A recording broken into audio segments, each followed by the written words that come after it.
Good morning. We are really proud to be here in our WeTalk from Trewhela's Providencia. I am Norma Caroca, the headmistress here, and we are really happy to be with Mr. Tom Connelly sharing this morning with us because we want to share some ideas related to English, intelligence, Chat GPT, COVID-19, and a lot of things that we'd like to share with you. And first of everything, welcome. Thank you for being here with us. And who is Tom Connelly? Well, I like that you could start giving us some of your really important resume. Okay. Well, first of all, thank you, Norma, for the invitation. I'm delighted to be here this morning and part of this new project that you have here in the school, which sounds wonderful. About me, my name's Tom Connelly. I'm from the UK, from the city of Cambridge, originally, and I've been working in the area of English language teaching and teacher training since the year 1998. I arrived in Chile originally in the year 2000. And since then I've worked for a number of different institutions here, and also during that time I completed my master's degree in the UK in applied linguistics and English language teaching. I'm here today because there are some issues now currently confronting the world of English teaching that I think are very interesting and have implications for the whole school community. That's right. Yeah. So it's a great pleasure to be here. Thank you very much. Well, today we have many topics to talk about. Thank you for being here with us. And today we start with our episode number 1. Well, as educators, we have discussed a lot about the effect of COVID-19, right? Not only in our daily lives, but also in students' progress and learning. But nevertheless, I think it's really important to consider how this pandemic has affected the general learning of our students and the lives of our teachers and the schools everywhere. Well, I think it's safe to say that, in terms of the impact on education, the COVID-19 pandemic was a major earthquake in many ways. Of course, aside from the way that it impacted upon people's lives in general, changing their work routines and the restrictions that were involved, specifically in education, the impact was especially hard. And the principal reason for that was because from one day to the next, many schools had to go from face-to-face teaching to online teaching without any real warning or preparation. We saw the consequences of that. I think the first major consequence was the problem with connectivity. As you know, some schools here in Chile were able to adapt more quickly, but there we're talking really more about private schools. With the public schools, it was very problematic in some cases, and it's safe to say that in some cases students maybe lost almost a complete year of schooling because of the pandemic. Yeah, because we have to consider not only the technological equipment of every school, but also the skills and abilities for all the teachers to be able to have a class online. Because as you said, we didn't have enough time to prepare that. So it was maybe a Friday that we have the announcement that all the schools in Chile were absolutely closed. So all the different schools tried to survive during those days, trying to keep students working and learning, but it was in a very personal approach, because maybe we were not absolutely sure about what we were doing. We were learning what to do while we were doing it. Yeah, absolutely. I mean, I think very, very, very few schools were really prepared to make this transition from one day to another. The first month was extremely chaotic. As you know, you had cases where students were not able to connect to the internet. Teachers were not able to connect to the internet. And prior to the pandemic, for most teachers, their experience with using technology for teaching and learning was perhaps limited to creating PowerPoints, or maybe doing some research online, looking for materials to supplement the materials that they were using in the class, in the face-to-face class. But yeah, essentially, teachers had to reinvent themselves overnight. And, some responded magnificently. Some were able to make the transition, the adaptation, without too many problems. But for others, it was a real struggle, really, really difficult. I remember that as teachers, we felt that we were experts in education, but in face-to-face education. But what happened when we were not able to be in a classroom physically with our students? I think that we felt kind of starting all over again, trying to rethink education, and we thought that maybe our face-to-face model, we should be able to do it in an online model. And I think that was maybe the first mistake that we made as teachers, because these are two different models that we were not able to, to mix. Yeah. It was a new way to teach that we were challenged to think. Yes. I think in terms of a school's population from PK to 12th grade, the younger children, it was particularly difficult for them because a 5-year-old child cannot be expected to sit in front of a laptop and manage himself or herself online with a class. It was necessary for a parent to be present with that child, and in the case of a household where both parents are working full-time, you can imagine how difficult that would be. So I think the most immediate pressure was from the pre-primary area. The older students, perhaps who were a little bit more digitally literate, perhaps didn't have so many problems. But again, there were other issues that very quickly arose, like students not turning on their cameras. So you have the teacher who's just looking at a black screen, basically, instead of looking at the students' faces, which psychologically is a very important dimension. So there was very quickly also a reaction from the students, how they also adapted to working online and having to be more organized with the time, for example. Yes, and I'm sure that parents thought that they were having two roles. I mean, I was a teacher, I was the mother, the father, so, that was not easy to do. Exactly.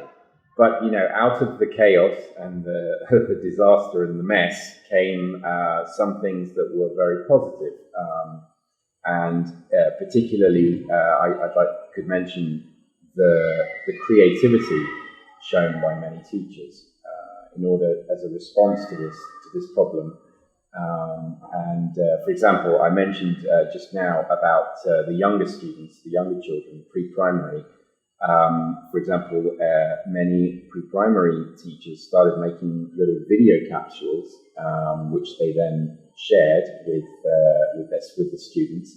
And in that way, the students felt, a little bit more connected because they could see their teacher. Yeah, they weren't just watching a video with somebody they didn't didn't know. They were watching a video with their teacher, and often the teachers would often use their children, if they had young children, also to appear in the videos and help them. And the younger children responded very positively to that type of innovation. So there were positive things that came out of it. Absolutely. There's a saying in English which is necessity is the mother of invention, and I think that was very much the case with the teachers. Absolutely. So, as a student, how recommendations would you give to improve the level of English that maybe one of our students would have at home? Okay, what can I do? What kind of prompt should I insert to improve my skills? Yeah, so there are many ways in which a student could use Chat GPT to improve his or her English.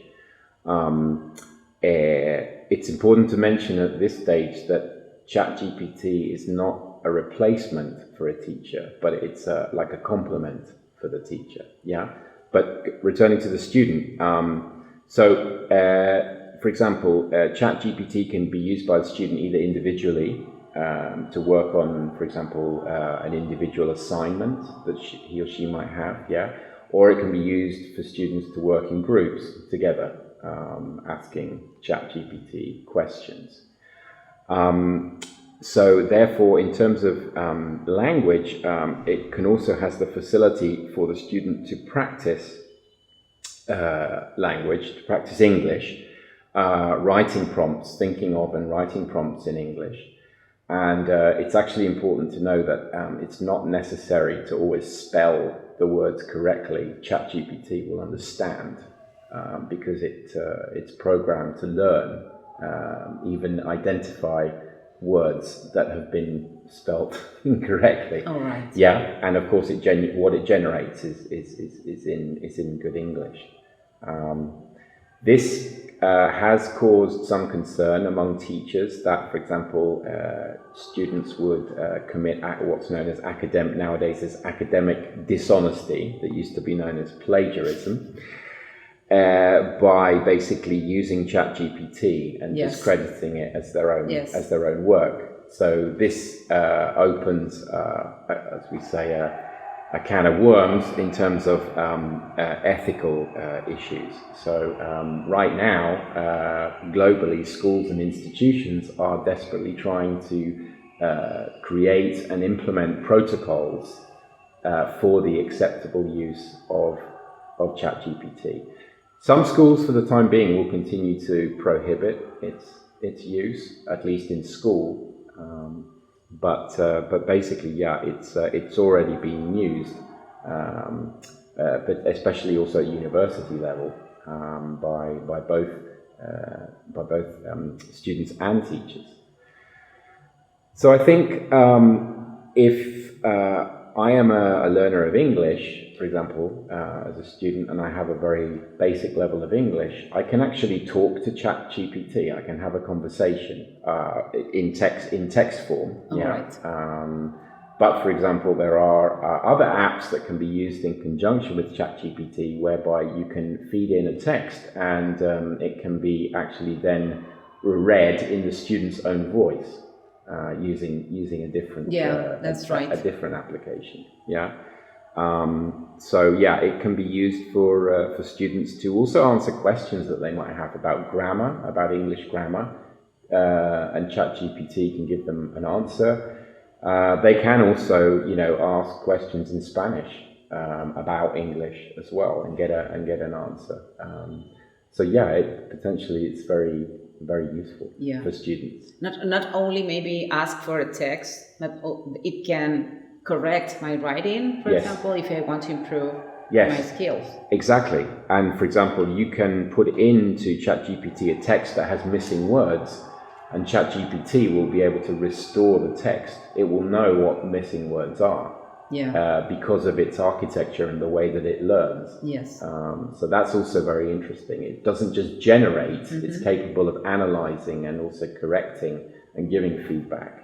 And as a tool for teachers, for example, I can use it for planning, for assessing, to create new items, for example. That's correct. Yeah, you've mentioned the two actually most important areas where it can help teachers. It can help them plan lessons.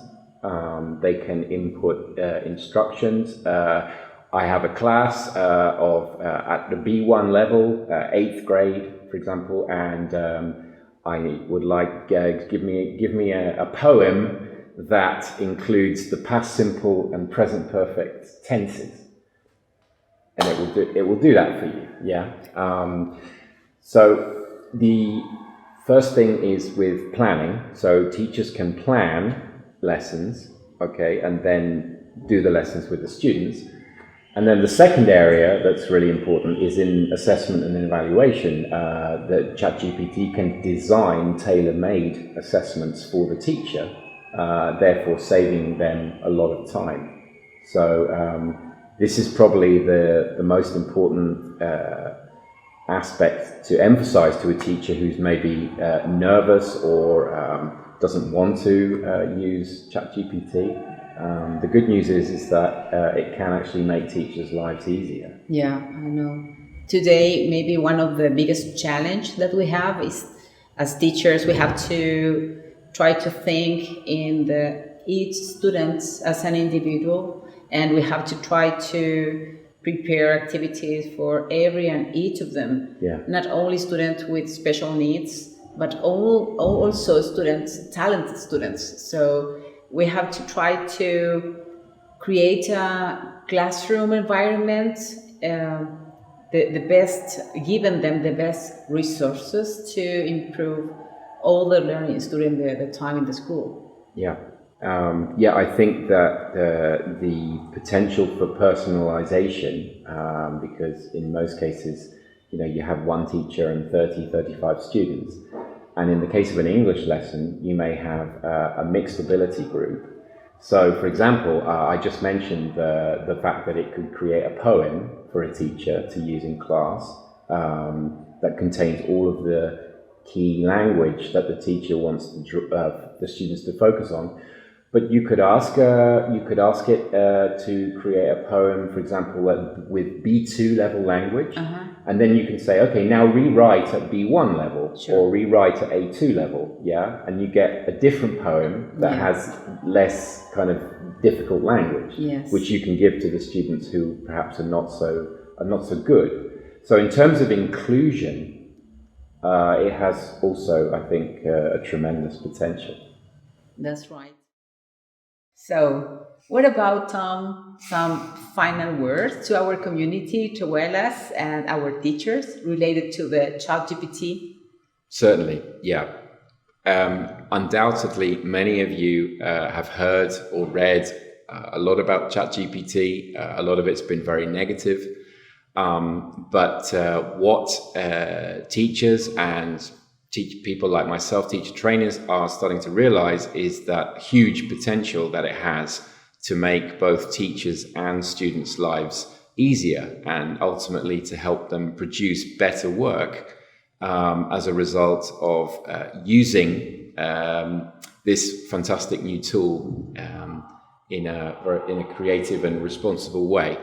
So my message is that don't just reject it. If you haven't tried it, okay, try it and then see what you think, and then that way, hopefully, it will be able to improve your experience as a teacher or as a learner also. Dear Trewhelas community, thank you very much for being today with us, because we are really, really challenged about these podcasts and the topics that we are going to share with our students, our teachers, and our families. Thank you very much, and we'll see you in episode 2 of WeTalk.